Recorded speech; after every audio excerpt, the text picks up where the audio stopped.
সবাইকে শুভেচ্ছা। আমি জেবিএম হাই স্কুলে ম্যাডাম মেজাবিন মোস্তফা। আজকে তোমাদেরকে আমি পড়াবো সপ্তম শ্রেণীর বিজ্ঞান বিষয়। সবাই সপ্তম ক্লাস 7-এর বিজ্ঞান বইটা নাও। বিজ্ঞান বইটা নাও। দেখো আমি তোমাদেরকে আজকে পড়াবো অধ্যায় 2।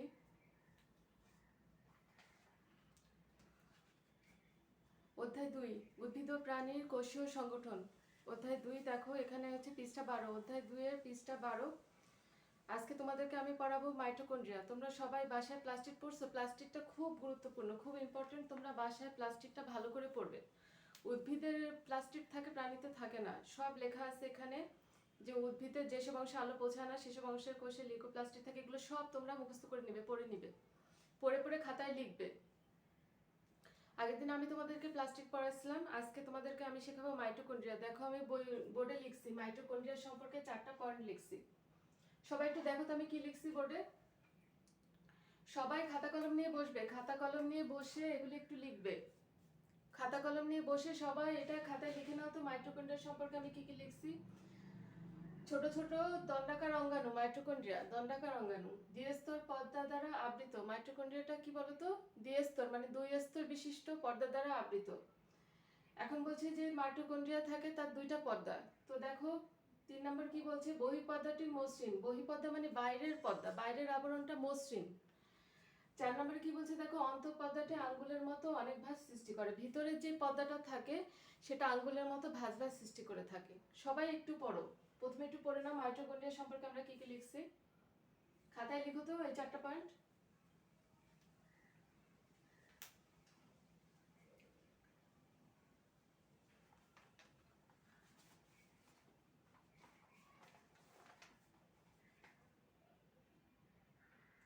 দেখো আমি যে পৃষ্ঠা 12 পার্ট 3-5 কোষ অঙ্গাণুগুলো পরিচয় পড়াচ্ছি, এর মধ্যে মাইটোকন্ড্রিয়া নিচে লেখা আছে। দেখো নিচে একেবারে নিচে চিত্র 2.2 মাইটোকন্ড্রিয়ন। মাইটোকন্ড্রিয়নের একটা ছবি দেওয়া আছে। তোমাদের এটা বাড়ির কাজ থাকবে, সবাই বাসা থেকে এই ছবিটা আঁকবে। বাসায় সবাই খাতায় বসে বসে ছবিটা আঁকবে। তোমরা সবাই এই 4টা পয়েন্ট লিখবে, মাইটোকন্ড্রিয়া সম্পর্কে একটু শিখবে, শিখে এই ছবিটা খাতায় আঁকবে। পৃষ্ঠা 12 একটা ছবি আছে। দেখো মাইটোকন্ড্রিয়াটা দেখতে এরকম। আমি তোমাদেরকে যখন প্রেজেন্টেশনে দেখাবো একদম কালার ছবি আরো সুন্দর করে দেখাবো, কিন্তু তোমরা আগে বই দেখে দেখে ছবিটা সবাই খাতায় এঁকে নেবে। বিজ্ঞান পড়তে হলে অবশ্যই বিজ্ঞানের ছবিগুলো আঁকতে হবে। অন্তঃগহ্বর দেখো, অন্তঃগহ্বর দেয়া আছে। অন্তঃপর্দা মানে ভিতরের পর্দা। দেখো ভিতরের পর্দায় আঙ্গুলের মতো কি সৃষ্টি করে? অনেক ভাঁজ সৃষ্টি করে, এটাও দেয়া আছে। বহিঃগহ্বর দেয়া আছে। ক্রিস্টি কোনটাকে বলে এটাও দেয়া আছে। এই ছবিটা আঁকবে আর একটু চিহ্নিত চিত্র। এই যে লেখা আছে ক্রিস্টি, বহিঃগহ্বর, অন্তঃপর্দা, অন্তঃগহ্বর, এগুলো হচ্ছে চিহ্নিত চিত্র বলে। এই ছবিটা তোমরা খাতায় এঁকে নেবে। কোন অঙ্গাণুগুলো কিরকম এটা সহ খাতায় আঁকবে।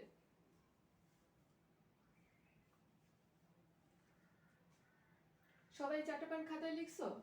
খালি লিখলে হবে না, একটু পড়তে হবে, মুখস্থ করতে হবে মাইটোকন্ড্রিয়াটা কিরকম। এখন দেখো আমি তোমাদেরকে পড়ায় দিচ্ছি, আমিও একটু পড়তেছি কি লেখা আছে। দেখো সবাই বইটা খোলো। সজীব উদ্ভিদ ও প্রাণী কোষের সাইটোপ্লাজমে, সাইটোপ্লাজম ঠিক আছে, বিক্ষিপ্তভাবে ছড়িয়ে থাকা ছোট ছোট দণ্ডাকার অঙ্গাণুগুলোকে মাইটোকন্ড্রিয়া বলে। এক বচনে মাইটোকন্ড্রিয়ন বলে। এক বচনে কি বলে বলো তো? মাইটোকন্ড্রিয়ন।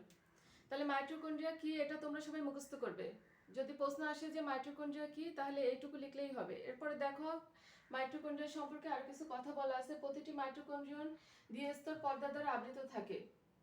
এক বচনে মাইটোকন্ড্রিয়ন বলে মানে একটা মাইটোকন্ড্রিয়ন। তো এখন দেখো এরপরে কথাটা কি লেখা আছে? এর বহিঃপর্দাটি মসৃণ মানে বাইরের দিকের পর্দাটা মসৃণ, কিন্তু অন্তঃপর্দাটি আঙ্গুলের মতো অনেক ভাঁজ সৃষ্টি করে। ভিতরের যে পর্দাটা সেটা কি করে বলতো? আঙ্গুলের মতো ভাঁজ সৃষ্টি করে।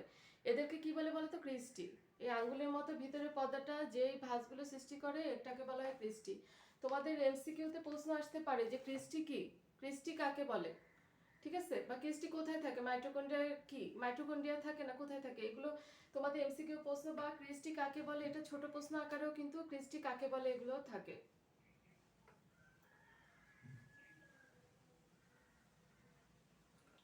তোমরা এই 4টা পয়েন্ট লিখছো সবাই খাতায়? দেখে আমি এইটা থেকে 2টা প্রশ্ন তোমাদেরকে, দেখো এরকম প্রশ্ন শিখতে হবে যে এই বেড়া থেকে কি কি প্রশ্ন হতে পারে মাইটোকন্ড্রিয়া থেকে। এই যে আমি এতটুকু পড়াইলাম তোমাদের, দেখো এর মধ্যে কি কি প্রশ্ন আমি এখন একটু বোর্ডে লিখতেছি যে এর মধ্যে কি কি প্রশ্ন আছে।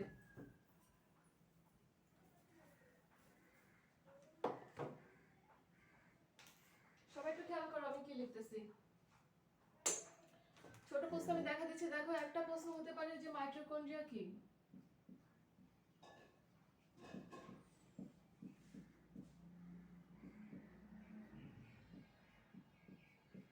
এটা একটা প্রশ্ন দিলাম। 2 নম্বরে কি বলতে শেখাতে পারে বলো তো? ক্রিস্টি কি? ক্রিস্টি কি বলো তো? ক্রিস্টি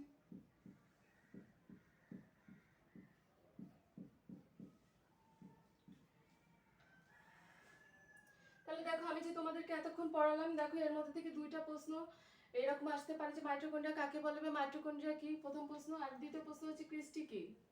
তো 2টা প্রশ্ন তোমরা একটু শিখবে, উত্তর খাতায় লিখবে। মাইটোকন্ড্রিয়া কি, ক্রিস্টি কি, উত্তরটা খাতায় লিখবে, খাতায় লিখে একটু মুখস্থ করবে। আর সবার একটা বাড়ির কাজ থাকবে যে মাইটোকন্ড্রিয়ানের ছবি আঁকো, বইতে দেওয়া আছে ছবিটা, এই চিত্রটা সবাই খাতায় আঁকবে।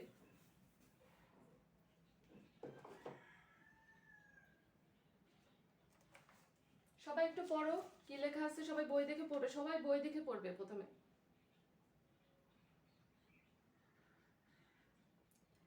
এখন দেখো পরের প্যারাটা দেখো, আমি একটু পড়তেছি। জীবের যাবতীয় বিপাকীয় কাজের শক্তির উৎস হচ্ছে মাইটোকন্ড্রিয়া। এই জন্য মাইটোকন্ড্রিয়াকে কোষের পাওয়ার হাউস বলে। তাহলে কোষের পাওয়ার হাউস কাকে বলে বলো তো? মাইটোকন্ড্রিয়াকে বলে। কারণ কি? বিপাকীয় কাজের শক্তির উৎস, শক্তির উৎস, ঠিক আছে? এর জন্য বলা হয় জীবের যাবতীয় বিপাকীয় কাজের শক্তির উৎস হচ্ছে মাইটোকন্ড্রিয়া। এর জন্য মাইটোকন্ড্রিয়াকে কোষের পাওয়ার হাউস বলে। কোষের পাওয়ার হাউস কাকে বলে? এটা খুব ইম্পর্টেন্ট প্রশ্ন, এটা সবাই পড়বে। তাহলে আরেকটা প্রশ্ন আছে দেখো তো, কোষের পাওয়ার হাউস কাকে বলে? আরেকটা প্রশ্ন আমি লিখতেছি, পড়ে দেখো তো।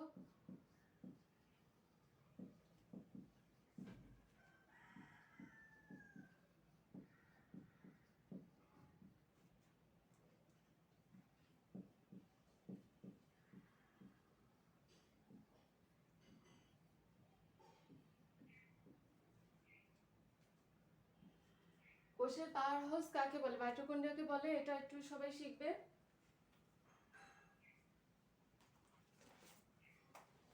এখন দেখো সবুজ উদ্ভিদ কোষে এর সংখ্যা বেশি, তবে প্রাণীর যকৃত কোষে এর সংখ্যা সহস্রাধিক।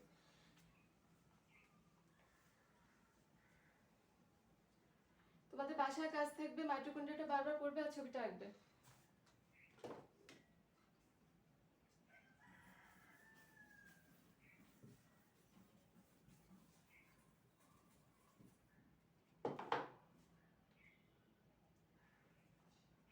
এখন দেখো পৃষ্ঠা 13তে আছে গলজি বডি।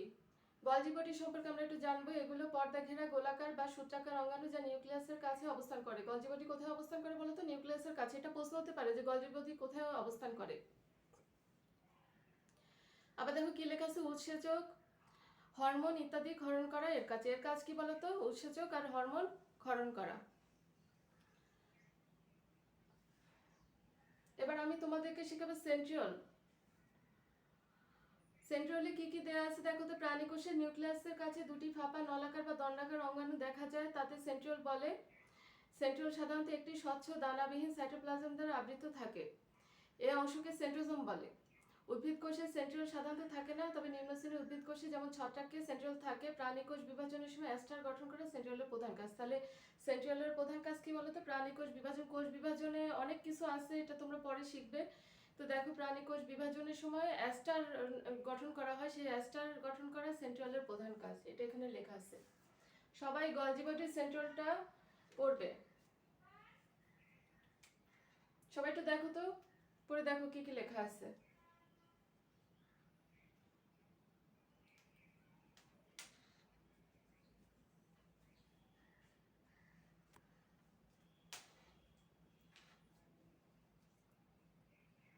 তো তোমাদেরকে মাইটোকন্ড্রিয়াটা আমি আজকে শেখালাম, এটা খুব ইম্পর্টেন্ট। কি কি প্রশ্ন হয়ে আছে? গলজি বডি, সেন্ট্রিওল তোমরা বাসায় পড়বে, মুখস্থ করবে, খাতায় লিখবে। মাইটোকন্ড্রিয়ার ছবিটাও সবাই আঁকবে বাসায়।